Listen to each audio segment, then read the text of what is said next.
करता हूँ कि इस फिल्म का हिस्सा हूँ मैं। Third, I am very happy that I am part of this film and part of this industry now. Locations were very good and अच्छी लोकेशंस है, पब्लिक को मजा आएगा देखने में।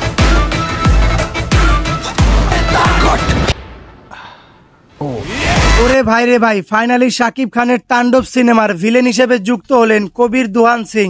তাণ্ডবের ফাইটিং সিকোয়েন্স দেখলেও বোঝার উপায় নাই যে তাণ্ডবের মেন ভিলেন কে হবে। তবে আপনারা জানেন অনেক বড় একটি বাজেটে তৈরি হচ্ছে তাণ্ডব সিনেমা। আর এই সিনেমার ফাইটিং ডিরেক্টর হিসেবে যুক্ত হয়েছেন বলিউডের নাম করা তিনজন ফাইটিং অ্যাকশন ডিরেক্টর, যাদের হাত ধরে অনেক বলিউড হলিউড সিনেমা এসেছে। My name is Sunil Rodrick. I'm the action director in Bollywood and Hollywood and all over the world. তবে এক সূত্রে জানা গিয়েছে তাণ্ডবে যেহেতু বলিউডের ফাইটিং অ্যাকশন ডিরেক্টর রয়েছে, সেজন্য রায়হান রাফি সবাইকে চমকে দেওয়ার জন্য এই সিনেমার ভিলেন হিসেবে রাখছেন কবির দুহান সিংকে। আর রায়হান রাফি যেটা সবার কাছে তিনি গোপন রেখেছেন, বলতে পারেন রায়হান রাফি তাণ্ডব সিনেমা দিয়ে এবার সবাইকে একটি ঝলক দেখাতে যাচ্ছে, যেটা এর আগে কখনো বাংলা ইন্ডাস্ট্রিতে কেউ দেখেনি। তাণ্ডবের ফরকাস্টে সাকিবের ফাইটিং সিকোয়েন্স দেখলেই তো আপনি বুঝতে পারবেন কেমন হবে তাণ্ডব সিনেমাটি।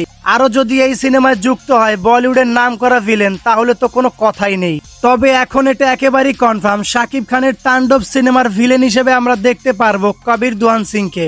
আর এটাই হবে রায়হান রাফির পক্ষ থেকে সবচেয়ে বড় একটি ঝলক। আমি এমন ছবি বানানোর চেষ্টা করছি, এটা আমি কনফিডেন্সের সাথে বলছি। আমি কিন্তু যেটা বলি সেটা আমি অডিয়েন্স জানে, আমি সেটা রাখার চেষ্টা করি, যেটা রায়হান রাফি সবার কাছ থেকে গোপন রেখেছেন।